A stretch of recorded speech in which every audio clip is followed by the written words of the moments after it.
And this comes from one of our readers who's been asking about this for like a month now, and we're finally getting to it.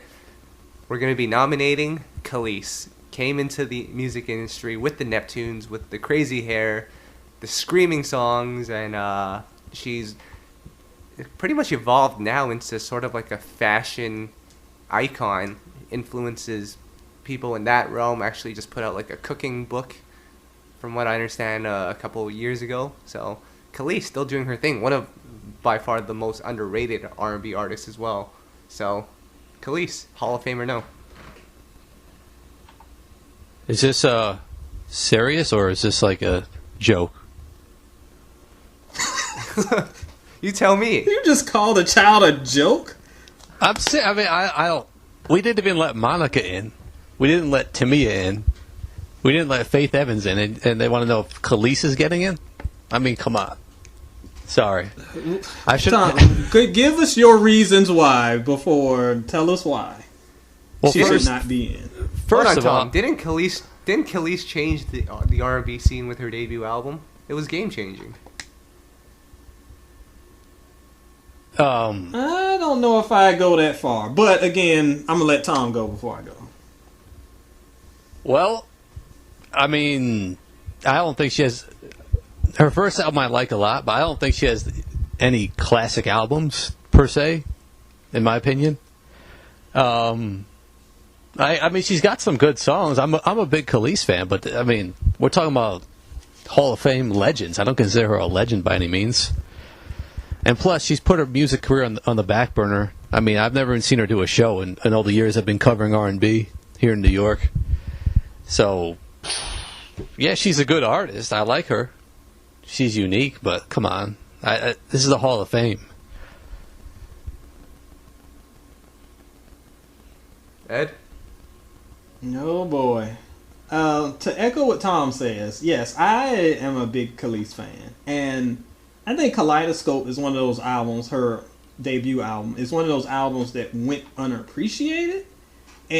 But I wouldn't quite say that it was a game changer. It helped. I think it might have been a game changer for the Neptunes, if I can say that, because it showed that they're quirky, and they had, of course, produced R&B well before this album, but it showed that they could do their quirky, bouncy little beats and still be incorporated into R&B and still sound fresh and new. So I think it was a great launching pad for them. But as far as the album itself, I don't feel like the album influenced R&B as much as the Neptunes' work on that album would go on to influence R&B into the 2000s. So when you think of Kelis, most people on the street, you say Kelis, they're going to think of Milkshake. They're going to think of that Tasty album, which again was a good album.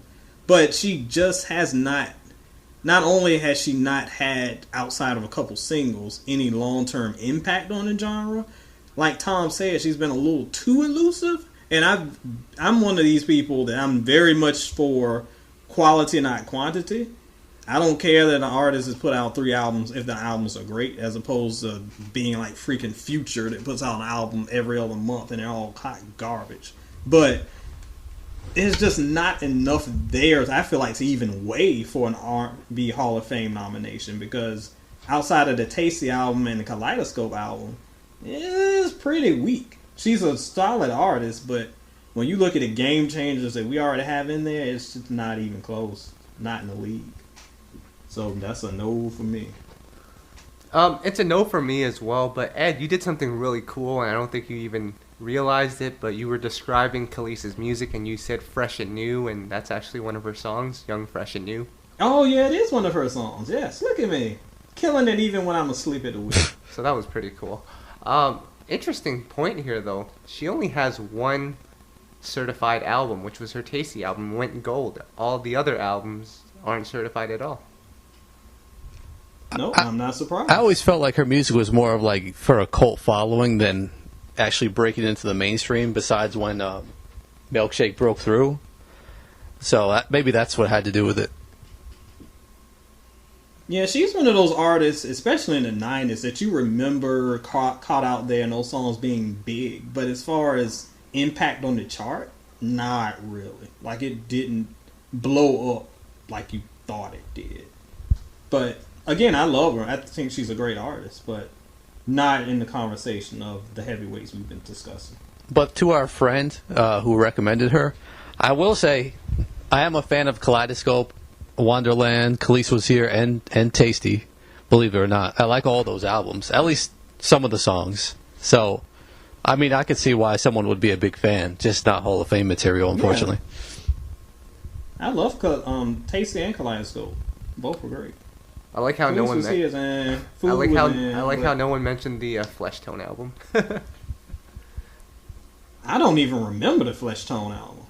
The last one I remember was Food. When was Flesh Tone? It was like dance music, right? It was it was like the EDM. Oh, that's probably why it didn't cross my radar. And just like that, I just realized David Guetta produced on that one as well. So there you go. The cancer strikes again. Yeah.